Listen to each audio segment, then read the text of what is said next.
வணக்கம். அண்ணன் ஆனந்த் ஸ்ரீனிவாசன் அவர்களுடன் பல்வேறு சர்வதேச அரசியல் குறித்து ஆழமாக உரையாடி வருகிறோம். இன்றைக்கு சமீபத்தில் தேர்ந்தெடுக்கப்பட்ட புதிய போப்பாண்டவர் குறித்தும் அவரது வருகைக்கு பிறகான சர்வதேச அரசியல் குறித்தும் உரையாடுவதற்காக இணைந்திருக்கிறோம். 13ஆம் லியோ என்பவரை உலகம் முழுக்க 13ஆம் லியோ என்று சொல்கிற பொழுது தமிழில் அவரை 13ஆம் சிங்கராயர் என்று நாம் குறிப்பிடலாம் என்பது தமிழுக்கான ஒரு சிறப்பு.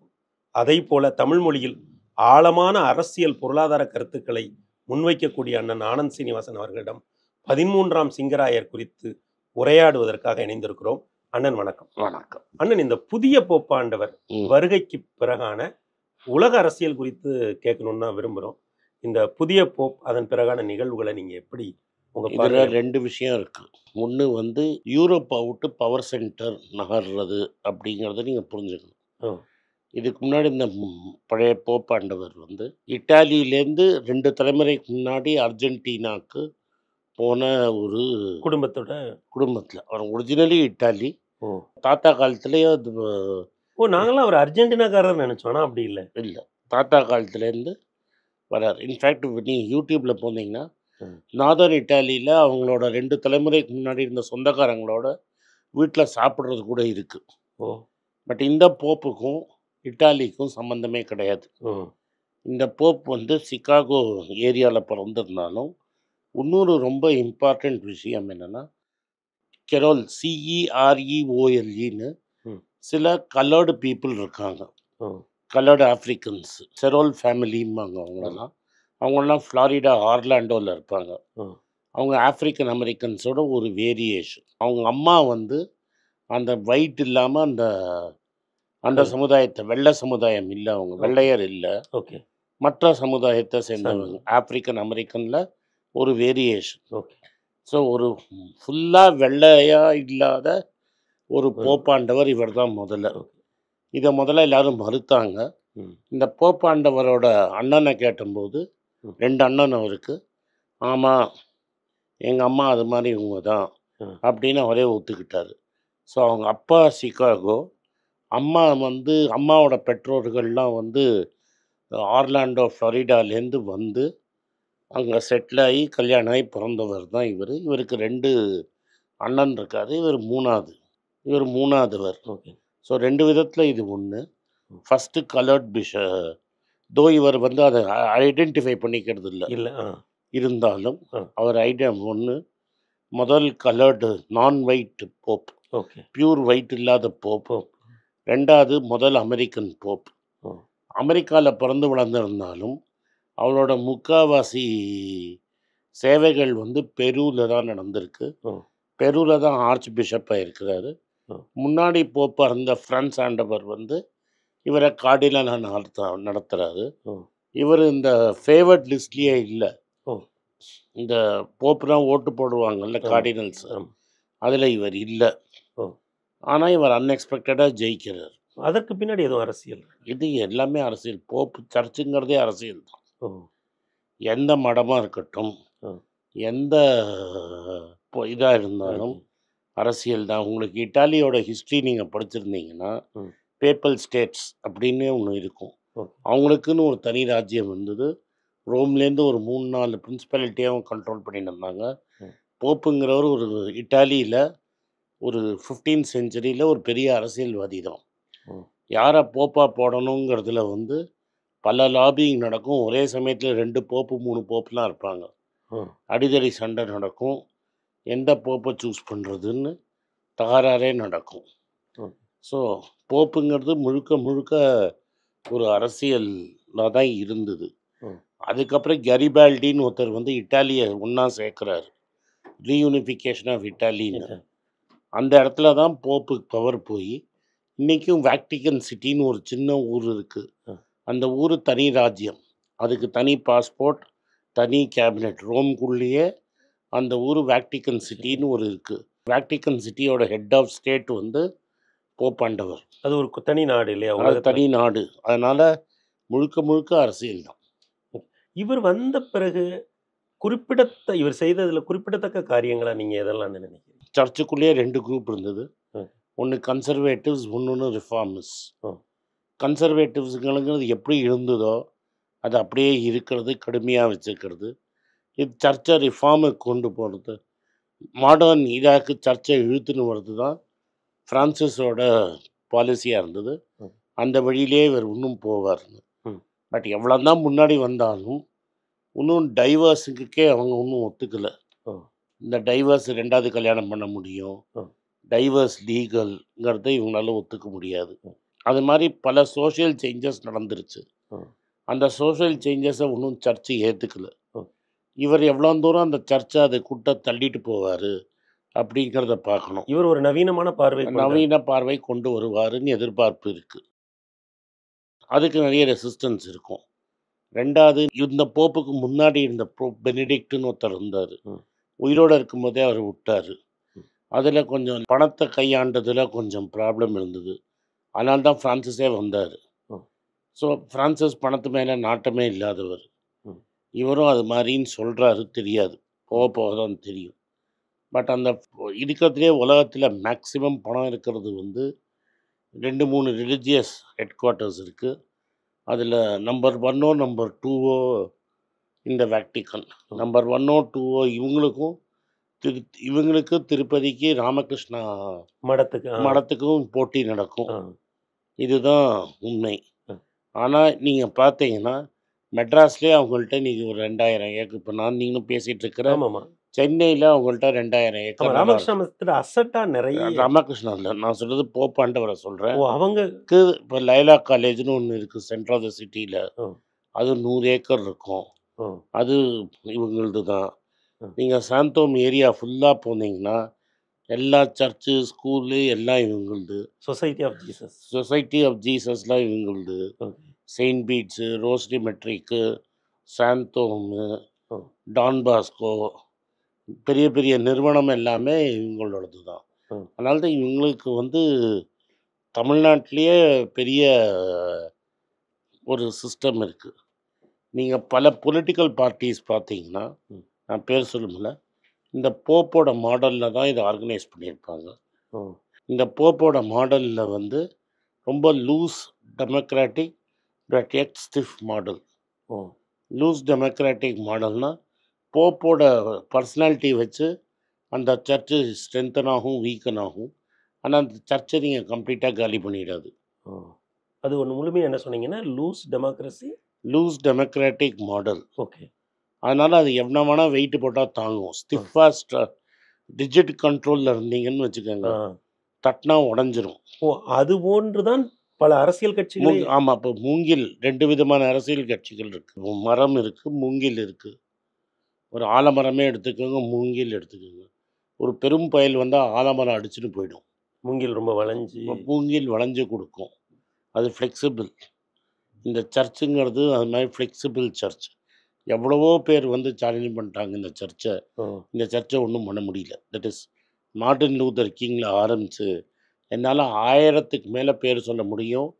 நான் சர்ச்சை ரொம்ப க்ளோஸாக ஃபாலோ பண்ணாதவனே என்னால் 100 பேர் இப்போ உட்காந்து சொல்ல முடியும். இவன்னா இந்த சர்ச்சை இப்படி சேலஞ்ச் பண்ணாங்க. பென்டகோஸ்ட்டு, ப்ராட்டஸ்டன்ட்டு, லூதரு, செவன்த் டே அட்வென்டிஸ்ட்டு, கேல்வின்னு, இது மாதிரி என்னால் சொல்லிகிட்டே வர முடியும். அதில் வந்து அதுலேயே உடையாதவங்க 500 வருஷத்துக்கு மேலே இவங்களை உடைக்கணும்னு ட்ரை பண்ணி இவங்கள உடைக்க முடியல. அதனால ஏன்னா மூங்கில் மாதிரி விட்டு கொடுத்து திரும்பி வந்து இப்படி நின்றோம். இதே ஆலமரம் மாதிரி இருந்தால் அடிச்சுட்டு போயிடும். ஆனால் அவர் வந்த பிறகு இந்த ரஷ்யா உக்ரைன் போர் குறித்து, ஒரு உலக சமாதானம் குறித்தெல்லாம் சில விஷயம், அதெல்லாம் ஒன்றுமே போப் சொன்னாலாம் யாரும் கேட்க போகிறது. போப்பை பொறுத்த வரைக்கும் அவரோட ஃப்ளாக் 1.4 பில்லியன் பீப்புள் இருக்காங்க. அந்த 1.4 பில்லியன் பீப்புளை ஒரு இந்தியா அளவு பாப்புலேஷன் உலகம் ஃபுல்லாக அவர் கண்ட்ரோலில் இருக்குது. அவங்களோட day to day life, living, அவங்களுக்கு ஒரு மாரல் ஃபோர்ஸாக அவர் இருப்பாரே தவிர அவரால் அரசியலில் பண்ணுற அளவுக்கு ஒரு கரிஸ்மேட்டிக் போப்பாக யாராலையுமே இருக்க முடியாது. ஏன்னா எவனும் இதை கேட்க மாட்டான். அதற்கான வாய்ப்பெல்லாம் இவர் வந்து ரஷ்யாட்ட கேட்பான். ரஷ்யன் ஆர்த்தடாக்ஸ் சர்ச்சும் இவர்கிட்ட வரும். பட் இவங்க வந்து பூட்டினை மாற்ற முடியும், இல்லை ஜெலன்ஸ்கியை மாற்ற முடியுங்கிறதெல்லாம் ரொம்ப ஃபார்ஃபெச்ட் ஐடியா, நடக்காது. ஓ! அதற்கான வாய்ப்புகள். நான் வந்து போப் பால்லேருந்து பார்க்குறேன். ம். இது போப் பால் தி 6th நினைக்கிறேன் அவரு. ம். அன்னிலேருந்து நான் பார்த்த வரைக்கும் எந்த போப்பாலையும் பேச முடியுமே தவிர, சமாதானமா பேச முடியுமே தவிர, ஒரு பெரிய சேஞ்சா கொண்டு வர முடியுமான்னா முடியாது. ஆனா, இப்ப இவங்களுடைய மற்ற இந்த கல்வி, சமூக பணிகள் இருக்கு. ம். அத எப்படிண்ணே நீங்க பார்க்குறீங்க? இப்ப நீங்க வந்து நம்ம ஊர்லயே பார்த்தீங்கன்னா கூட, அவங்க வந்து கம்ப்ளீட்டா ரோம்ல இருக்கிற சர்ச்சுக்கும், நம்மள இருக்கிற சர்ச்சுக்கும் பெரிய வித்தியாசம் இருக்கும். நீங்க இங்க சாந்தோம் சர்ச் போனீங்கனாலே, அவங்க கொடிமரம் வச்சிருப்பாங்க. ஓ! இந்த கொடிமரங்கிறது நம்ம கோவில்லேருந்து காப்பி ஆ. அடிச்சது. ஒரு கல்ச்சுரல் ட்ரைட் இங்க இருந்து அங்க. கல்ச்சரல் ட்ரைட்ட காப்பி அடிச்சாங்க. ம். இசபெல்லால எங்க வீட்ல எல்லாருமே இசபெல்லால தான் படுத்திருப்பாங்க. ஓகே. இசபெல்லால ஹிந்துவும், கிறிஸ்டியனும் எல்லாருமே அந்த மேரியம்மாவ சுத்தி வருவாங்க. ஓ! மேரியம்மாவுக்கு புடவ தான் குடுப்பாங்க. ஓ! புடவ சாத்துவாங்க மேரியம்மாவுக்கு. இந்த புடவ சாத்துறதுங்கிறது நம்ம அம்பாளுக்கு புடவ, அம்மனுக்கு புடவ சாத்துவோம். ஓ! அதையும் அவங்க எடுத்துக்கிட்டு அவங்க புடவ சாத்துவாங்க. ஓ! நம்ம ஊர்ல ஓ! இசபெல் சர்ச் இதுக்குள்ள இருக்கிற. மேரியம்மாவுக்கு புடவ சாத்தி நான் பார்த்துருக்கிறேன். ஓ! ஏன்னா நான் எங்க வீட்ல பெரியவங்கலாம் அங்க ஹாஸ்பிட்டல்ல படுத்திருந்தபோது, அது ஒரு வேண்டுகோளாவே வைப்பாங்க. வேண்டுகோளாவே பண்ணி, அதே மாரி நம்ம சர்ச்சில வந்து தாலி கட்டுவாங்க. நார்மலா அவங்க மோதிரம் தான் மாத்தணும். ஓ! அவங்க தாலி கட்டுவாங்க. ம். பல இடத்துல வந்து அவங்க ஜாதகம் பார்ப்பாங்க. ஓ! ஸோ அவங்க என்ன பண்ணிட்டாங்கன்னா, ஹிந்துல என்னெல்லாம் கல்ச்சர் இருக்கோ அதை எடுத்து, ஓ! அந்த. சிவனுக்கு பதிலா ஜீசஸ்ன்னு உட்காத்திட்டாங்களே தவிர, ஓகே. நீங்க என்னெல்லாம் நீங்க ஃபாலோ பண்றீங்களோ, அது எல்லாமே தேர் இருக்கும். ஓ! இப்போ நீங்க தேர் மாரி சர்ச்சு தேர் இருக்கும். இத தான் நீங்க வந்து அந்த நெகிழ்வான தன்மைன்னு சொல்றீங்க. கல்ச்சரல் ட்ரைட்ஸ் இது இங்க எல்லாத்தையும். இருக்கிற எல்லா கல்ச்சரல் ட்ரைட்ஸையும் வச்சு அவங்க நடத்துறாங்க. ஓ!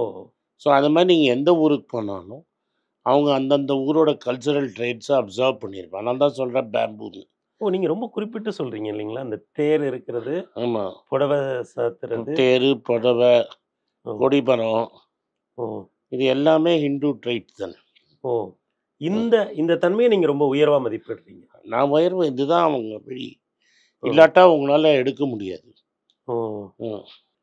இது எந்த நாட்டுக்கு போறாங்களோ, அந்த நாட்டுல வந்து. ஆமா, நீங்க போய் பார்த்தீங்கன்னா, சிரியன் கேத்தலிக்குன்னு சொல்லுவாங்க. மலபார் ஏரியால என்னெல்லாம் கல்ச்சர் இருந்ததோ, அந்த கல்ச்சர் அடாப்ட் பண்ணியிருக்காங்க. நீங்க ஸ்ரீலங்காவுக்கு போனீங்கன்னா, ஸ்ரீலங்கால இருக்கிற ஸோ அந்த கல்ச்சரல் ட்ரெய்ட்ஸை நீங்க அப்போஸ் பண்ணீங்கன்னா, நீங்க அங்க டாமினன்ட் ரிலிஜனா வர முடியாது. ஓ! ஸோ நீங்க அத வந்து கம்யூனிஸ்ட் இத ட்ரை பண்ணுவாங்க. ஓ! இன்ஃபில்ட்ரேட் அண்ட் கேப்சர்ன்னு சொல்லுவாங்க. ஓ!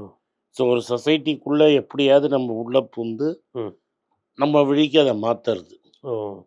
ஸோ இது இது வந்து வந்து ஒரு கம்யூனிசத்துல ஒரு பார்வையா. பார்வையா மோகன் குமார் மங்கலம்னு ஒரு பெரிய ஆமா. கம்யூனிஸ்ட் தத்துவம் இருந்த என் நண்பரோட தாத்தா. ஆ.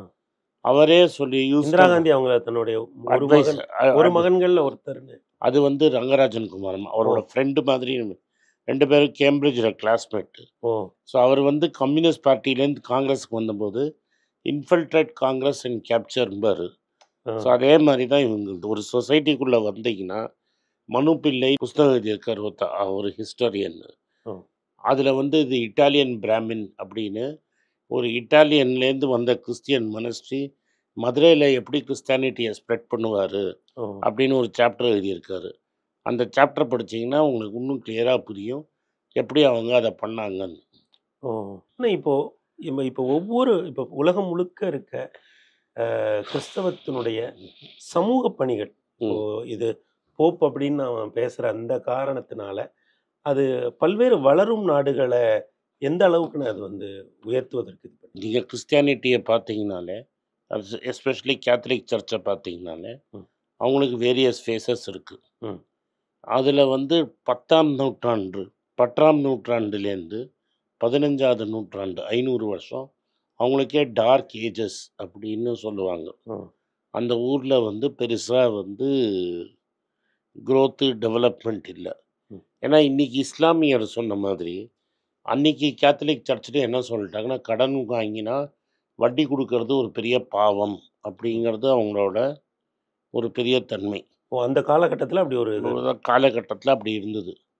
அது 13ஆம் நூற்றாண்டுல மாறிச்சு. வெனிஸ் அப்படிங்கிற ஊர் வந்து ஒரு பெரிய பேங்கிங் சிட்டியா மாறுது. ஓ! அதுக்கப்புறம் தான் இந்த கிறிஸ்டியானிட்டிங்கிறது ரொம்ப ஃபாஸ்ட்டா ஸ்ப்ரெட் ஆச்சு. ஸோ அப்ப வந்து கடன் குடுத்து கடன் வாங்கலாங்கிறது. ஸோ அதில் பார்த்தேன்னா 2 பெரிய பேங்கிங் டைனாஸ்டி. ஒன்று ஜெர்மனியில் ஃபேகுன்னு ஒரு டைனாஸ்டியும், ஓகே. ஃப்ளாரன்ஸில் வந்து மெடிஜி அப்படின்னு ஒரு குரூப்பு. அவங்க இப்போ சர்ச் பாலிடிக்ஸே டாமினேட் பண்ணாங்க. ஒரு போப்புக்கும் ஒரு பேங்கர் இருப்பான். இந்த மெடிஜி ஃபேமிலியிலேருந்தே நீங்கள் போய் பார்த்தீங்கன்னா இந்த பேங்கிங் ஃபேமிலியிலேருந்தே 3 பேர் போப்பாயிருக்காங்க. எந்த போப்பாண்டவரோட பேங்கரஸாக இருந்தாங்களோ அவங்களே 3 போப்பு கொடுத்துருக்காங்க. 2-3 போப்போ கொடுத்துருக்காங்க. ஏன்னா இந்த சர்ச்சுக்காக பணத்தை கலெக்ட் பண்ணி அந்த பணத்தை டிப்ளாய் பண்ணுறதே ஒரு பெரிய பிஸ்னஸ். அது ஜெர்மனியில் ஒரு பெரிய பேங்கிங் ஃபேமிலியும், இட்டாலியில் இந்த மெடிஜி ஃபேமிலியும் ரொம்ப பெருசான இது. இந்த பணத்தை வச்சு தான் அவங்க லியோனார்டோ டா வின்சி, மைக்கேல் ஆஞ்சலோ, ரஃபேல் இது மாதிரி பெரிய பெயிண்டர்ஸை என்கரேஜ் பண்ணி பெரிய பெரிய கட்டடம் இன்னைக்கு இட்டாலியில் இருக்கிறது எல்லாமே இந்த பீரியடில் வந்தது. ஆப்பிரிக்க நாடுகள், இப்போ ஆசியா கண்டங்கள், இந்த மாதிரியான இடங்கள்ல அல்லது தென் அமெரிக்கா இந்த மாதிரி நாடுகள்ல இந்தியாவில் பொறுத்த வரைக்கும், நான் இந்தியாவை மட்டும் பேசிடுவேன். இந்தியாவில் பொறுத்த வரைக்கும் மாடர்ன் மெக்காலிக்கு அப்புறம் தான் ஒரு மாடர்ன் இந்தியன் எஜுகேஷன் சிஸ்டம் வந்தது. இந்த மாடர்ன் எஜுகேஷன் சிஸ்டமை ஸ்ப்ரெட் பண்ணதில் இந்த கேத்தலிக்ஸுக்கு ஒரு பெரிய ரோல் இருக்குது. உங்கள் லயோலா காலேஜ் ஒரு கேத்தலிக் காலேஜ். உங்களோட இப்போ நான் முன்னாடி பட்டியலிட்ட ஸ்கூல் எல்லாம் கேத்தலிக் ஸ்கூல்ஸ். இதை தவிர ப்ராட்டஸ்டன்ட் காலேஜஸ் நிறைய இருக்குது. மெட்ராஸ் கிறிஸ்டியன் காலேஜ், இன்னைக்கு சென்னையில் பெயர் சொல்லக்கூடிய பல கல்வி நிறுவனங்கள், இது வந்து Protestant college. Okay. CMC Vellore, Isabella hospital, அது மாதிரி க்ளூனிஸ்னு ஒரு ஹாஸ்பிட்டல் இருக்குது. இது மாதிரி பல இடத்துல பேசிக் படிப்பு கொண்டு வந்தது. அதில் வந்து இன்னைக்கு தமிழ்நாட்டில் இருக்கிற பேரறிஞர்கள் எல்லாருமே லைலா காலேஜ் வேணால் மறந்து போயிருக்கலாம். பட் இருக்கிற பெரிய பெரிய பேரறிஞர்கள் எல்லாமே லைலா காலேஜில் படிச்சுட்டு போனவங்க தானே. உங்கள் ஸ்ரீரங்கராஜன் லைலா காலேஜில் படித்தார், ப. சிதம்பரம் லைலா காலேஜ், பெரிய பெரிய சயின்டிஸ்டாக இருந்தவன்லாம் லைலா காலேஜில் படிச்சுட்டு போனவன் தானே. அப்போ கல்வி பரவலாக்கத்துக்கு நான் சொன்ன பேர்களில் இதுக்கு மேலே என்ன வேணும்? ஓகே. அது மாதிரி சண்முகம் செட்டி வந்து மெட்ராஸ் கிறிஸ்டியன் காலேஜ். ஸோ நீங்கள் பெரிய வக்கீல்கள், பெரிய எக்கனாமிஸ்ட்டு, பெரிய சயின்டிஸ்ட்டு எல்லாருமே வந்து ஒரு டான் பாஸ்கோ, லைலா இது மாதிரி ஸ்கூலில் படித்தது. இன்ஃபேக்ட் ஆர்எஸ்எஸ் ஸ்கூலில் படித்தது நான் தான் முதல் தலைமுறை. எங்கள் டைமில் தான் முதல் ஆர்எஸ்எஸ் ஸ்கூல் இங்கே ஆரம்பித்தது. டிஏவிங்கிறது 1971 தான் வந்தது. 1970களில் வந்து தான் டிஏவி. அந்த சமயத்தில் தான் பத்மா சேஷாத்ரி. 70களுக்கு முன்னாடி தமிழ்நாட்டில் நீங்கள் படிக்கணும்னா either Hindu high school, PS high school மாதிரி படிக்கலாம், இல்லாட்டா இந்த கேத்தலிக் இன்ஸ்டியூஷனில் தான் நீங்கள் படித்தாகணும். ஆனால் இறுதியாக ஒரு கேள்வினா, ஒரு இந்தியாவினுடைய ஒரு வளர்ச்சியில் கிறிஸ்தவத்தினுடைய பங்களிப்பு அப்படிங்கிறத நான் ஒரு பொருளாதார அறிஞராக நீங்கள் எப்படி மதிப்பு? நான் பெருசாக மதிப்பிடுறேன். ஏன்னா இன்றைக்கி வந்து இது அகெயின் ரொம்ப அன்பாப்புலர்.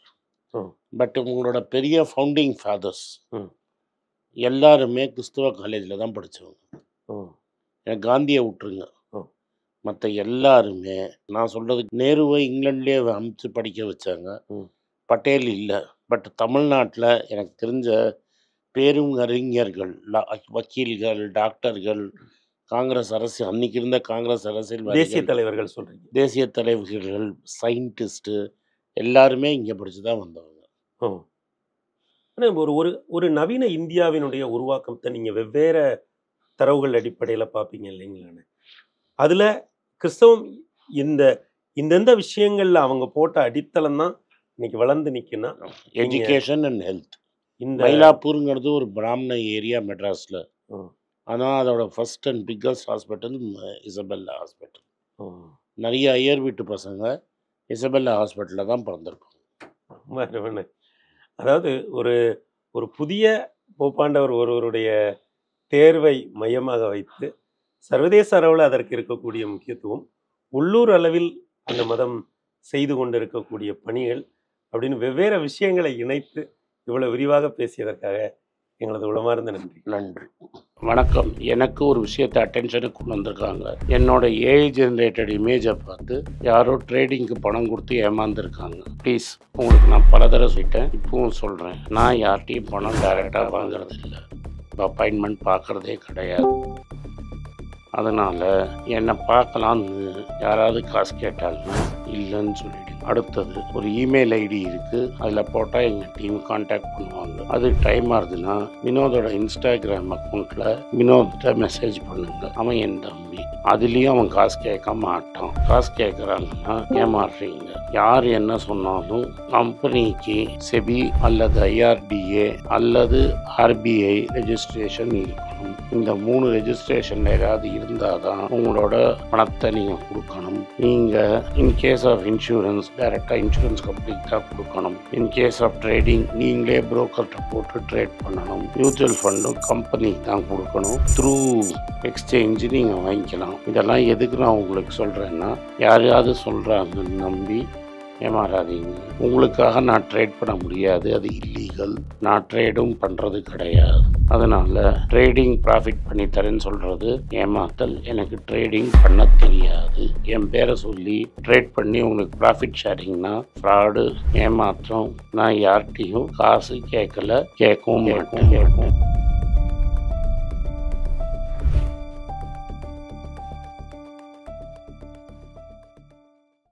வணக்கம், இது ஆனந்த் ஸ்ரீனிவாசன். இது என்னோட பர்சனல் சேனல்.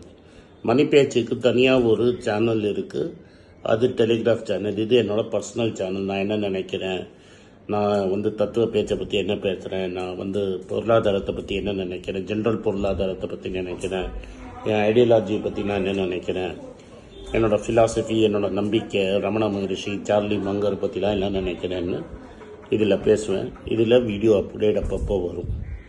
நீங்கள் சப்ஸ்கிரைப் பண்ணிங்கன்னா என்ன நீங்கள் பர்சனலாக ஃபாலோ பண்ணுறீங்க. இது மணி பேச்சு இல்லை, இது இன்வெஸ்ட்மெண்ட் இல்லை.